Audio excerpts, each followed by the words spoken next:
अस्सलाम वालेकुम स्टूडेंट, उम्मीद है आप लोग खैरियत से होंगे।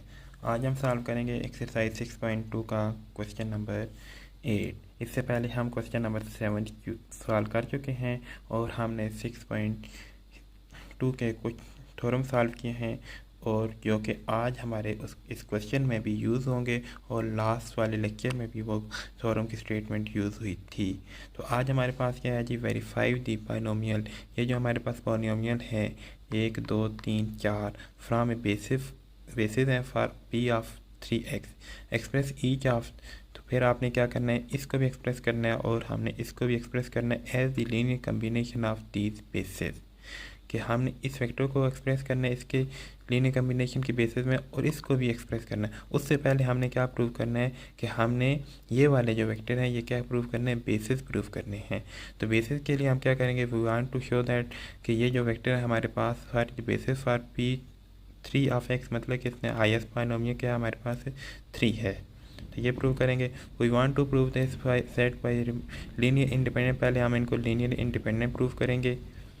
अगर ये लीनियर इंडिपेंडेंट है तो ये क्या होगा, हमारे पास ये जो डिमेंशन है इसकी कितनी है, हमारे पास फाइनाइट है, क्योंकि फाइनाइट नंबर ऑफ कितने वेक्टर हैं। तो हमने थ्योरम की स्टेटमेंट भी यही पढ़ी थी कि any finite dimensional vector space contain a basis.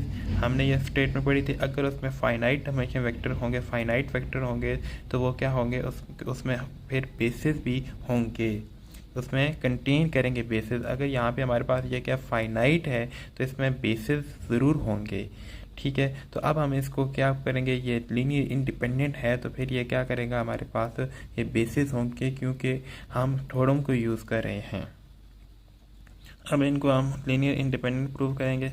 तो हर एक वेक्टर को उसके लीनियर कम्बिनेशन की फॉर्म में लिख रहे हैं, इसको ए, इसको बी, इसको सी, इसको डी के साथ। तो हमने यहाँ से क्या किया, ए को मल्टीप्लाई कर देना है, बी को मल्टीप्लाई कर देना है, सी को भी और डी को भी। फिर आप हमने क्या कर लेना है, कोफिशिएंट को कंपेयर कर लेना है। कोफिशिएंट क्या होंगे, हमारे पास एक्स क्यूब वाले क्या आ जाएंगे और कांस्टेंट क्या होंगे, एक्स वाले क्या होंगे, एक्स स्क्वायर वाले क्या होंगे।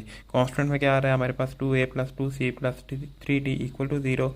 हमारे पास b equal to 0, -b equal to 0 और -a -3c इक्वल टू 0 और b - d इक्वल टू 0। यहाँ से b इक्वल टू 0 इधर पुट करेंगे तो d की वैल्यू 0 हो जाएगी। या b और d हमारे पास 0 हैं तो b की वैल्यू और d की वैल्यू अगर हमारे पास 0 आ रही है तो हम यहाँ पे पुट कर देंगे। तो हमारे पास क्या आ जाएगा, 2a + 2c इक्वल टू 0 और -a -3c इक्वल टू 0। तो इसको अगर हम 2 के साथ मल्टीप्लाई करें और इसमें ऐड करें तो हमारे पास तो a 0 हो जाएगा और c की वैल्यू निकल आएगी। ऐसे ही किया हमने।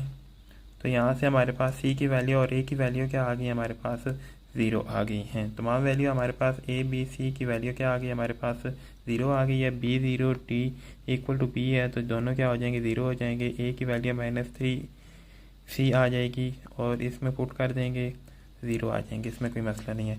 Hence the given set of binomial are linear independent होंगे बिकॉज क्योंकि हमारे पास P3 of dimension P3 of x की क्या हमारे पास उसके कितने वेक्टर थे, 3 वेक्टर थे तो फाइनाइट थे। तो हमारे पास थ्योरम की क्या स्टेटमेंट है कि नंबर ऑफ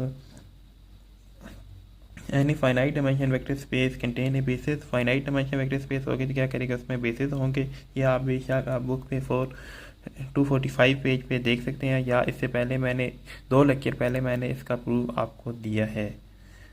तो यहाँ से हमारे पास क्या हो जाएंगे, नंबर ऑफ वेक्टर ये क्या होंगे, हमारे पास बेसिस होंगे। सो गिवन वेक्टर क्या कहा जाएंगे, हमारे पास बेसिस। अब हमने क्या करना है, उनको वेक्टर को जो हमारे पास वेक्टर दिए गए उनको इसके लीनियर कम्बिनेशन की फॉर्म में लिखना है। पहले वेक्टर को हमने इसके लीनियर कम्बिनेशन की फॉर्म में लिखना है, ये जो हमारे पास क्वेश्चन में दिया हुआ है।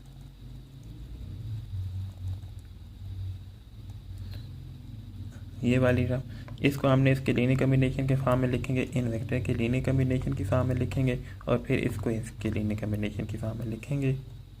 और हमने क्या चीज़ चेक करनी है, as linear combination of basis सिर्फ लिखना है।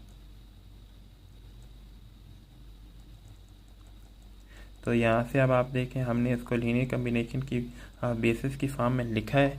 तो और इसी तरह हमने कोफिशिएंट को कंपेयर किया है पहले हमने कांस्टेंट को कंपेयर किया तो हमारे पास इधर 1 है तो 1 आएगा। फिर हमने x को कंपेयर किया तो इधर आ रहा है हमारे पास 1 आएगा। फिर x² इधर 0 नहीं है तो 0 आ जाएगा और x³ भी इधर नहीं है तो 0 आ जाएगा। यहाँ से हमारे पास b की वैल्यू -1 आ जाएगी और d की वैल्यू क्या आ जाएगी हमारे पास, वो भी -1 आ जाएगी। b क्योंकि b और d इक्वल हैं तो यहाँ से हम c और d की वैल्यू निकाल लेंगे पुटिंग करके। a की वैल्यू हमारे पास क्या आ जाएगी -3c, तो इसकी वैल्यू हम इक्वेशन 1 में पुट करेंगे तो यहाँ से c की वैल्यू आ जाएगी। c की वैल्यू से हमारे पास फिर दोबारा हम a की वैल्यू निकाल लेंगे तो ये क्या होगा हमारे पास उसका लीनियर कम्बिनेशन आ जाएगा। तो इसके बाद आपने क्या करना है, इसका सेकंड पार्ट की इसी तरह है कि सिर्फ यहाँ पे हमारे पास उधर क्या था 1 + x था तो यहाँ पे क्या आ जाएगा हमारे पास x² + x आ जाएगा। सेम इसी तरह हमने काम किया जैसे हमने इसके फर्स्ट पार्ट में किया है, लीनियर कम्बिनेशन में लिखा है, फिर हमने उसके कोफिशिएंट को कंपेयर किया है, फिर हमने b की वैल्यू निकाली है, फिर हमने b हमारे पास -1 आया है और d की वैल्यू भी हमारे पास -1 आई है। तो यहाँ से a और b की सारी वैल्यू निकाल लेंगे हम। तो इसको कोफिशिएंट मैट्रिक्स लगा देंगे, इधर a की वैल्यू लगा देंगे, इधर b की, इधर c की, इधर d की। तो अगर आप इसको हल करें तो आपके पास यही चीज़ आएगी। नेक्स्ट हम क्वेश्चन नंबर 9 सॉल्व करेंगे। यहाँ पे भी हमने वही डेफिनेशन यूज़ करनी है जो कि हमारे पास थ्योरम की डेफिनेशन है कि any finite dimension vector space contain a basis. इसका मतलब यह है कि अगर फाइनाइट डायमेंशन अगर वेक्टर आपके पास फाइनाइट होंगे तो उनके अंदर बेसिस होंगे। तो आपके पास क्या है question number 9, whether or not given the vector, आपके पास क्या हो रहा है बेसिस हैं या नहीं है। तो सबसे पहले क्या करेंगे, हम इनको लीनियर इंडिपेंडेंट प्रूफ करेंगे। तो लीनियर इंडिपेंडेंट प्रूफ करने के लिए हम इनको इस तरह फॉर्म में लिखेंगे कि लीनियर कम्बिनेशन इनका लिखेंगे। अब हमने इन दोनों इक्वेशन को सॉल्व कर लेंगे। दोनों इक्वेशन को सॉल्व करेंगे तो हमारे पास a की वैल्यू भी 0 आ जाएगी और b की वैल्यू भी 0 आ जाएगी। दोनों को सेपरेट करोगे तो ये 0 हो जाएगा। तो 2b = क्या आ जाएगा हमारे पास 0, तो b की वैल्यू क्या हो जाएगी 0 हो जाएगी क्योंकि हमारे पास कांस्टेंट 0 नहीं हो सकता। तो b हमारे पास जब 0 है तो a भी 0 हो जाएगा जब इधर पुट कर देंगे। तो अब हमारे पास इसमें कितने वेक्टर हैं, फाइनाइट हैं। इसकी डायमेंशन कितनी है, फाइनाइट है क्योंकि 2 वेक्टर हैं। तो वेक्टर 2 हैं तो R2 में hence set vector is a linear independent since the dimension of R2 is 2 because क्योंकि linear independent vector is also 2। इसमें कितनी है डिमेंशन, कितनी है हमारे पास 2 है तो इसके बेसिस वेक्टर क्या आ जाएंगे हमारे पास 2 ही हो जाएंगे।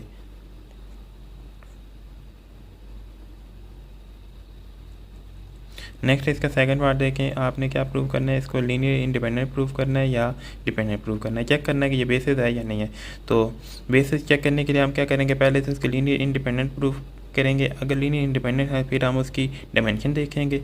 तो डायमेंशन तो यहाँ पे इसकी फाइनाइट है, we will check their independence. तो हमने इसको स्केलर के साथ मल्टीप्लाई किया है तो यहाँ से हमारे पास 2a + b और a - b इन दोनों को ऐड करोगे तो 3a आ जाएगा। a 0 आ रहा है और b भी यहाँ से 0 आ जाएगा।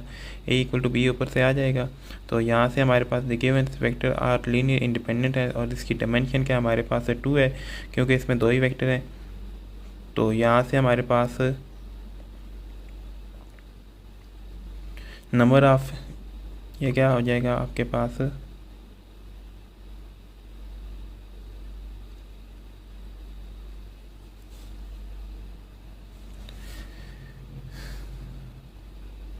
तो यहाँ से हमारे पास इसके अंदर वेक्टर कितने हैं, हमारे पास 2 हैं। तो ये क्या कहलाएगी हमारे पास इसकी डायमेंशन 2 कहलाएगी। तो फाइनाइट है 2, तो ये क्या होगा हमारे पास ये जो वेक्टर है हमारे पास बेसिस